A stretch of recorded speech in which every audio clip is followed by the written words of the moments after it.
En ce temps-là, comme tout le monde était dans l'admiration devant tout ce qu'il faisait, Jésus dit à ses disciples, « Ouvrez bien vos oreilles à ce que je vous dis maintenant. Le Fils de l'homme va être livré aux mains des hommes. » Mais les disciples ne comprenaient pas cette parole, elle leur était voilée, si bien qu'ils n'en percevaient pas le sens, et ils avaient peur de l'interroger sur cette parole.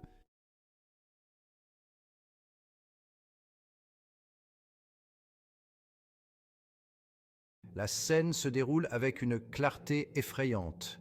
Ponce Pilate, le gouverneur romain, présente un Jésus flagellé et ensanglanté à la foule volatile. Ses paroles, ecce homo, voici l'homme, dégoulinent de cynisme. Pilate cherchait probablement à susciter la pitié, espérant peut-être apaiser la soif de sang de la foule. Il voyait en Jésus un simple fauteur de troubles juifs, un pion dans un jeu politique.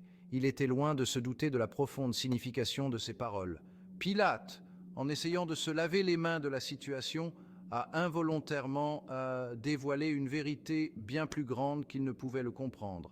Il a présenté Jésus non pas simplement comme un homme, mais comme homme, l'archétype de l'humanité. Son geste dédaigneux est devenu un acte prophétique, une révélation de la vraie nature de Dieu et de l'humanité. Jean, l'évangéliste, a reconnu cette ironie divine, transformant les paroles cyniques de Pilate en une déclaration de la royauté du Christ. Jean a compris que Jésus, dans sa souffrance, incarnait l'essence de la véritable humanité. Il n'était pas simplement une victime de la cruauté humaine, mais un sacrifice volontaire, une démonstration de l'amour divin dans sa forme la plus pure. Les paroles de Pilate, destinées à rabaisser Jésus, l'ont au contraire élevé au rang de symbole d'espoir et de rédemption pour toute l'humanité. La scène devient donc un moment charnière de l'histoire humaine. Ce moment résume la tension entre le pouvoir terrestre et l'autorité divine. Pilate, représentant la puissance de Rome, croyait tenir le destin de Jésus entre ses mains. Pourtant, sans le savoir, il n'était qu'un acteur dans le grand récit du salut de Dieu. La scène nous rappelle avec force que le véritable pouvoir ne réside pas dans la domination du monde, mais dans l'humilité et l'amour qui se sacrifient. Le traitement brutal infligé à Jésus met à nu les aspects les plus sombres de la nature humaine. La foule, poussée par la peur, l'ignorance et la manipulation, exige sa crucifixion. Leurs cris de sang révèlent la facilité avec laquelle nous pouvons succomber à nos instincts les plus bas. Jésus, innocent et sans reproche, devient le bouc émissaire de leurs angoisses et de leurs frustrations. Les soldats, chargés d'exécuter la sentence, ajoutent au spectacle de la cruauté. Ils se moquent de lui, le revêtent d'une robe pourpre et lui placent une couronne d'épines sur la tête. Leurs actions soulignent la nature déshumanisante de la violence et le plaisir pervers que certains tirent d'infliger de la douleur. Ils représentent le potentiel de mal qui réside en chacun de nous. Les chefs religieux, motivés par la jalousie et le désir de maintenir leur pouvoir, jouent un rôle crucial dans la condamnation de Jésus. Ils manipulent la foule, détournant la loi religieuse à leurs propres fins égoïstes. Leurs actions démontrent comment même ceux qui prétendent représenter Dieu peuvent succomber à la corruption et à l'hypocrisie. Cette scène nous force à confronter la vérité inconfortable sur notre propre capacité à la cruauté. Nous sommes tous capables de succomber à la peur et aux préjugés, d'infliger de la douleur aux autres, même à ceux qui sont innocents. La souffrance de Jésus sert de miroir reflétant le côté obscur de la nature humaine. Au milieu des ténèbres de la cruauté humaine, une lumière rayonnante brille, l'amour divin de Jésus. Sa volonté d'endurer une telle souffrance, non pour son propre bénéfice, mais pour la rédemption de l'humanité, révèle la profondeur incommensurable de l'amour de Dieu. C'est un amour qui transcende la compréhension humaine, un amour qui embrasse même ceux qui infligent la douleur. Le paradoxe de la crucifixion réside dans le fait qu'elle est à la fois un acte de cruauté ultime et un acte d'amour ultime. L'humanité, à son pire, inflige des souffrances inimaginables au Fils de Dieu. Pourtant, Dieu, dans son infinie sagesse, utilise cet acte même de cruauté pour apporter le salut. La croix devient le symbole de cet amour paradoxal. La souffrance de Jésus n'est pas simplement une endurance passive de la douleur, c'est un choix actif, une étreinte délibérée de la fragilité de l'humanité. Il prend sur lui les péchés du monde, s'offrant en sacrifice pour combler le fossé entre Dieu et l'humanité. Cet acte d'amour, abnégation, révèle la vraie nature de Dieu. La couronne d'épines, symbole de moquerie et de douleur, se transforme en symbole de gloire et de rédemption. Elle représente le coût de l'amour, le sacrifice nécessaire pour guérir les blessures du monde. La souffrance de Jésus révèle que le véritable amour n'est ni sentimental ni faible, mais fort et sacrificiel.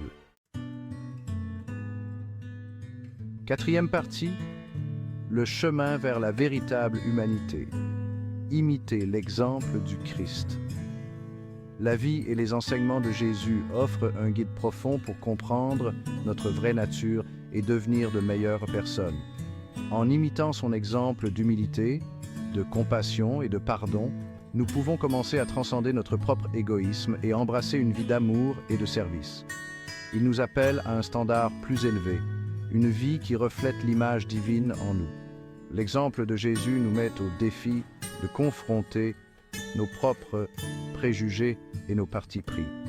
Il a tendu la main aux marginalisés, aux exclus et aux méprisés, démontrant que tous les êtres humains sont dignes d'amour et de respect.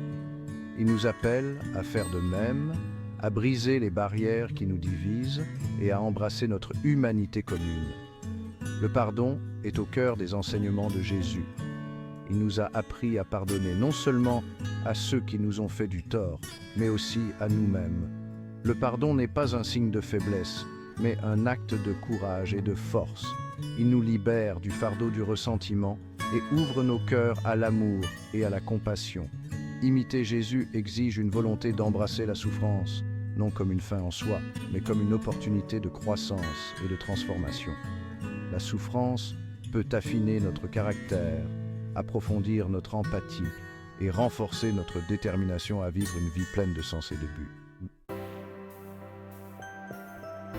Cinquième partie, embrasser notre vraie nature. Un voyage de transformation. Embrasser notre vraie nature, telle que révélée par l'exemple du Christ, est un voyage de transformation qui dure toute la vie. Il exige une constante introspection, une volonté de confronter nos défauts et un engagement à vivre une vie en accord avec nos valeurs les plus profondes. C'est un processus pour devenir plus pleinement humain, plus pleinement vivant. Ce voyage implique de cultiver des vertus telles que l'humilité, la patience, la gentillesse et la compassion. Ces vertus ne sont pas de simples idéaux abstraits, ce sont des outils pratiques pour naviguer dans les complexités de la vie et construire des relations significatives. Elles sont les fondements d'une vie véritablement humaine. En nous efforçant d'incarner ces vertus, nous commençons à éprouver un plus grand sentiment de paix et d'épanouissement. Nous découvrons que le vrai bonheur ne réside pas dans la poursuite de désirs égoïstes, mais dans le service des autres et la contribution à quelque chose de plus grand que nous-mêmes. C'est le chemin vers le véritable épanouissement humain. Le chemin de la transformation n'est pas toujours facile. Il faut du courage pour affronter nos propres faiblesses et une volonté de persévérer face aux défis. Mais les récompenses sont incommensurables. Une vie de but, de sens et de lien profond avec Dieu et les autres. Sixième partie, un appel à l'action. Vivre une vie d'amour et de patience. L'histoire de la souffrance et du sacrifice de Jésus n'est pas simplement un événement historique à commémorer. C'est un appel à l'action. Nous sommes appelés à vivre des vies qui reflètent l'amour et la patience dont Jésus a fait preuve. Cela signifie rechercher activement des occasions de servir les autres, de pardonner à ceux qui nous ont fait du tort et d'œuvrer pour la justice et la paix dans le monde. Commencez par intégrer la prière et la réflexion dans votre vie quotidienne.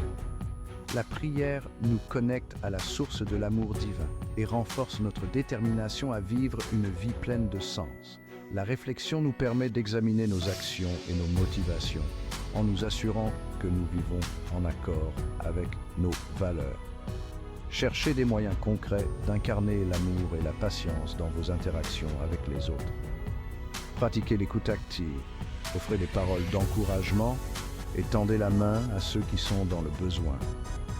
De petits actes de bonté peuvent avoir un impact profond sur la vie des autres et sur notre propre croissance spirituelle. Enfin, engagez-vous à faire une différence dans le monde. Trouvez une cause qui résonne avec vos valeurs et consacrez votre temps et votre énergie à apporter une contribution positive. En travaillant ensemble, nous pouvons créer un monde qui reflète l'amour et la compassion de Jésus.